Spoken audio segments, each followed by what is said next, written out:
Hi, I'm Nick Palmisciano, Mi chiamo Antonio Fauci. and this is the Bad News Network.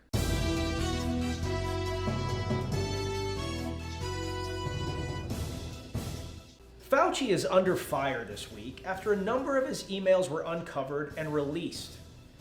Some would say that it's the bane of his existence. I was wondering what would break first, your face mask or your Fauci. No one believed I was a doctor until you put on the mask. You merely adopted the mask. I was born in it, molded by it. I never breathed fresh air until I was nearly 40. It's not often that a doctor, least of all one who serves as the director of the National Institute of Allergy and Infectious Diseases, becomes a public name. But that has definitely been the case for Dr. Anthony Fauci.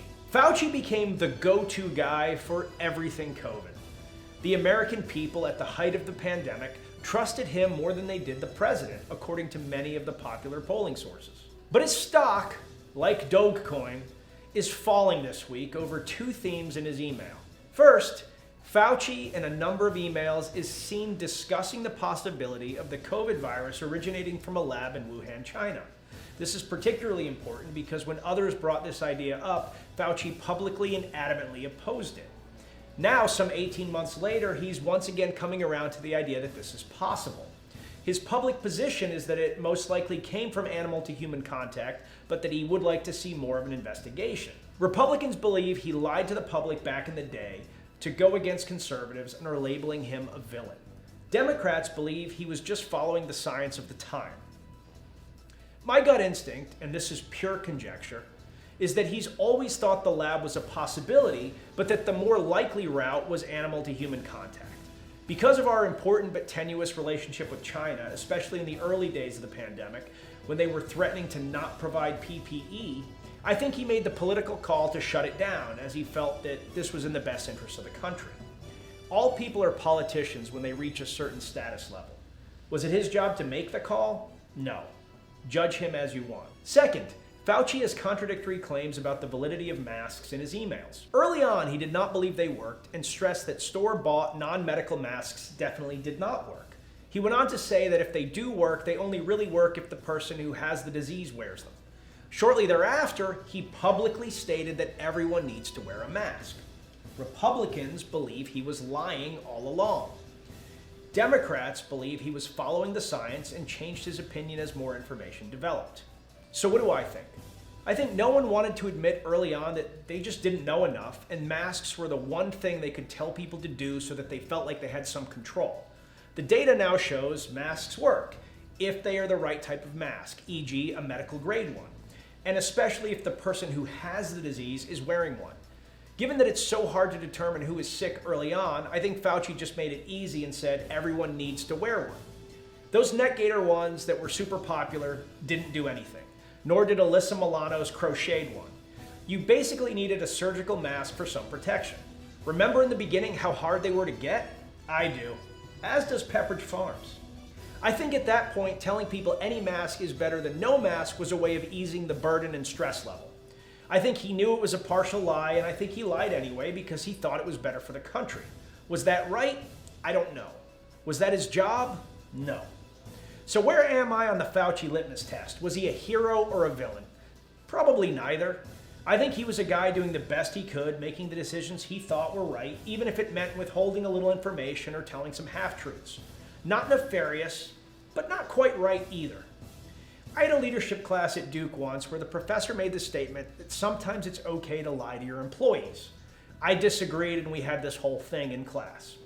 I believe once you knowingly tell people a lie, which is different from being wrong and correcting yourself later, that they lose faith in you, even if you did it for the greater good. If my assessment is right, and he told some half-truths or lied by omission, I think he probably needs to step down. The disease is no longer the debate piece, it's now his character. If he didn't, then fair or unfair, the question still needs to be asked. Can he be effective in his job if only half the country trusts him? I tend to think no, even though I respect his years of service. But I'd love to hear your thoughts on this. Vice President Kamala Harris has been placed in charge of solving the issues in immigration currently overwhelming the southern border. Kind of. Well, not exactly. According to her staff, Harris isn't responsible for the border problems. That blame will be pointed elsewhere. She's in charge of talking with countries in South America about how they're doing and lending suggestions on how they might do better. In what can only be described as political stunting, the Biden administration created the seemingly convenient, albeit obvious, shield around Harris. The goal is to insulate her from criticism and blowback from the southern border crisis that has no end in sight.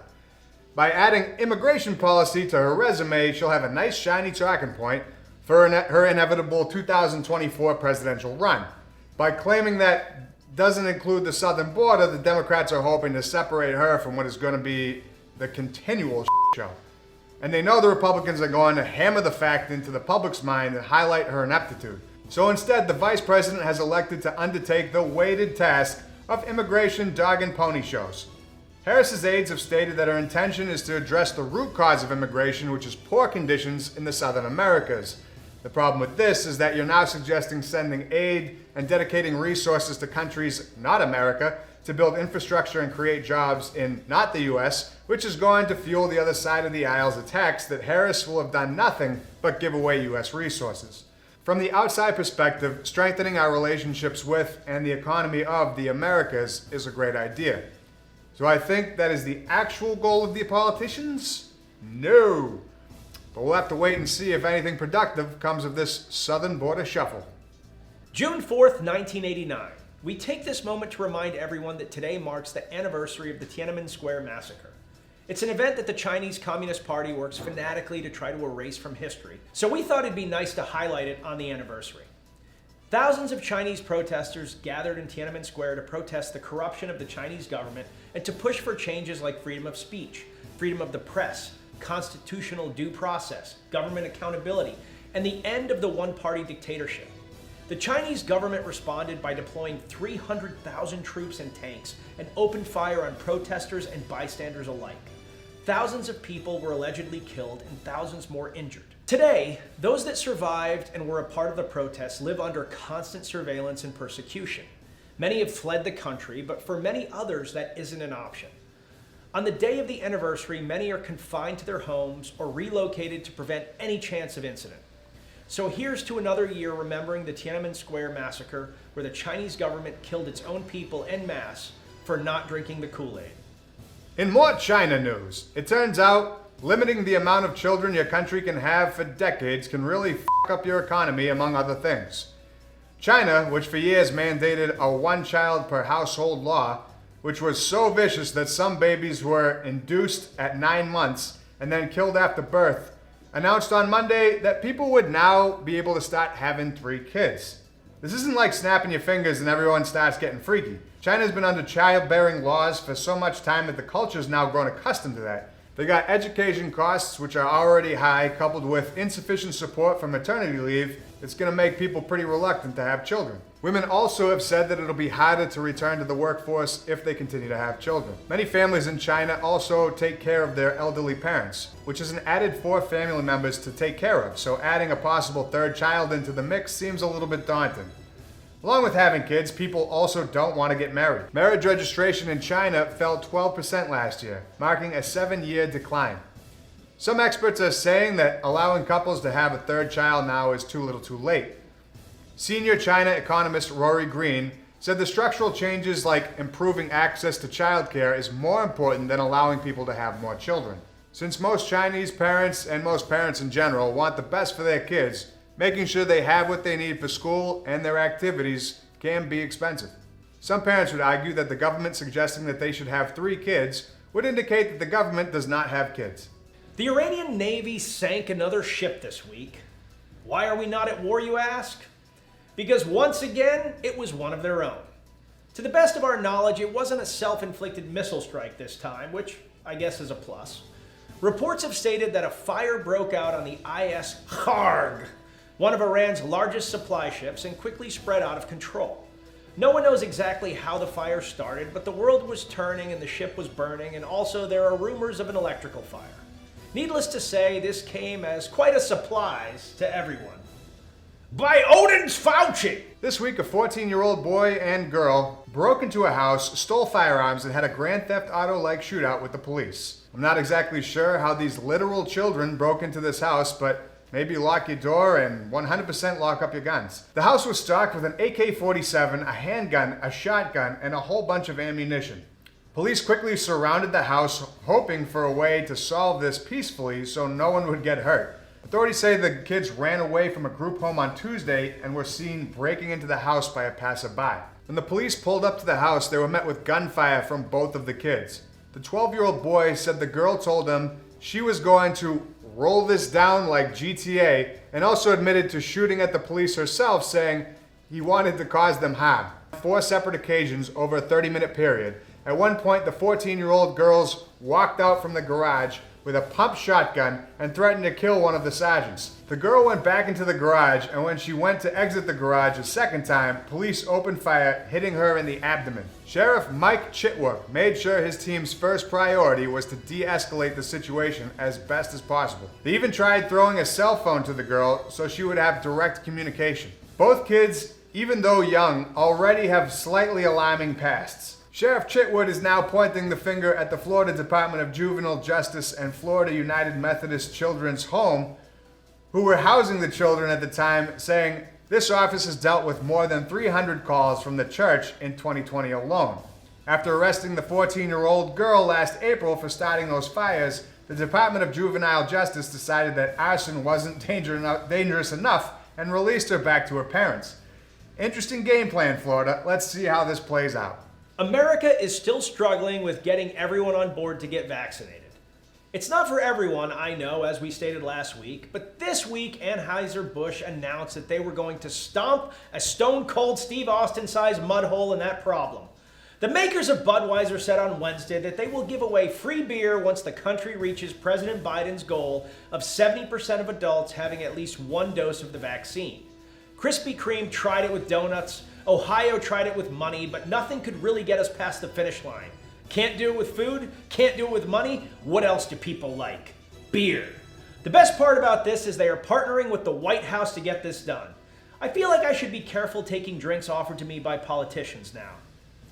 If this sounds too good to be true, that's because it is. Getting vaccinated doesn't mean free beer for life or even a golden ticket to a giant beer warehouse with midgets running around. It's much less cool. Once the United States reaches 70%, the first 200,000 people to take a picture of themselves in their favorite place to grab a beer and upload it to the website will get a $5 digital prepaid card you can spend on any Anheuser-Busch product. Boo! Boo, boo, boo! First of all, I want to complain about that run-on sentence. Second of all, the hipster bartender is going to judge me when I order something that isn't a dry hopium overload IPA, gooseberry, blah, blah, blah. Especially when I pull out my phone so he can scan some QR code in my email to pay for my beer. And that wouldn't even cover a beer at a ballpark. I'm pretty sure they're up to like $12 a pop now. Bush is slam dunking on this one. Not necessarily for the mass vaccination attempt, but this marketing is money in the bank. You go to the bar, remember you have this $5 coupon thing, so you go ahead and get yourself a Budweiser. As you drink it, it brings you back to a simpler time when this was the only beer you knew. Naturally, because you are now nostalgic and there's no way to stop at just one, you get another, and another, until you rack up a sweet $150 bar tab. Times that by 200,000 and Bush is going to make a pretty penny. You evil bastards! If any ammunition suppliers attempt to do this with ammunition, I'm willing to get vaccinated again and again and again. Alright guys, it looks like beer didn't incentivize them as much as we thought. Any other ideas? Maybe? Drugs? Nope, can't do that. Hookers. It's kind of out of style, out of season. How about guns? Perfect. West Virginia Governor Jim Justice, who also works part-time as a 1960s superhero, said that West Virginians who get the COVID vaccine will be entered to win prizes including customized firearms. So if West Virginians do this right, they can get free guns, free donuts, and free beer. This is the only time I've ever been jealous of anyone from West Virginia. Starting on Father's Day, Justice will hold weekly drawings rewarding random individuals who have gotten the COVID vaccine. The prizes include 5 custom hunting rifles, 5 custom hunting shotguns, 2 tricked out pickup trucks, and 5 lifetime hunting and fishing permits. I will take what will get rednecks to get vaccinated for 100, Alex. Governor Justice gave this whole pitch through PowerPoint, and since he knew he had to hit it home, he added a picture of Jazz, his bird dog, to the presentation, which immediately sold everyone on the idea. Along with guns, the governor is also giving away 2 4-year scholarships to any West Virginia educational institution. He's banking that most of the kids from West Virginia are going to community college at best. Along with a $1 million grand prize, the governor is also leaning on state rivalry to get people excited to get vaccinated. He said he couldn't stand for Ohio to be ahead of them on anything since Ohio doesn't even exist. At the end of the month, U.S. intelligence agencies and the nerds of science will be presenting a report to Congress on all they know about aliens. This announcement already has everyone riled up. Why? Because multitudes of reports have been coming out from Navy ships and all kinds of other people citing that UFOs are real, and no one even cares anymore. And do you know why? Fauci! And finally, in Florida Man news, a Florida man is using a stand-your-ground defense against an iguana. After hearing a knock on his door in the middle of the night, the man came to the door with his firearm to see an iguana trying to break into his house. He shot the iguana, killing it. That's weird, but that is how standing your ground normally works. You think your life is in danger? You stand your ground and you kill the danger. This is not really what happened. PJ Nalaja Patterson is currently standing trial for animal cruelty charges after he killed an iguana in a 30-minute-long Omni-Man-worthy attack. Being caught on camera beating the out of an iguana really throws the standing your ground defense out the window. And the fact that it was a 3-foot iguana and not a Komodo dragon or, actually a dragon. Patterson's attorney said that he was acting in self-defense after he tried to move the iguana off of the road, and then it bit him, causing him to need 22 stitches. His attorney also said that the lizard had its mouth open, showing its teeth in a threatening manner, which is a clear indication that he should have stayed the f*** away from it anyway. Instead, Patterson got bit, got angry, and then beat the dog out of this lizard for half an hour. Patterson's defense also cites that he thought the lizard may have been poisonous, so he wanted to incapacitate the animal so he could preserve its antidote, which apparently he thought he could kick out of the lizard. Seeing as how iguanas aren't poisonous and never have been, Patterson is in the clear on that, but is still on goal to get some prison time. He was, however, hoping for some superpowers that sometimes come along with being bitten by a random animal, but he only managed to get reptile dysfunction. And with that, I'm Nick Palmisano. And I'm Matt Finney. And this is the Bad Fauci Network.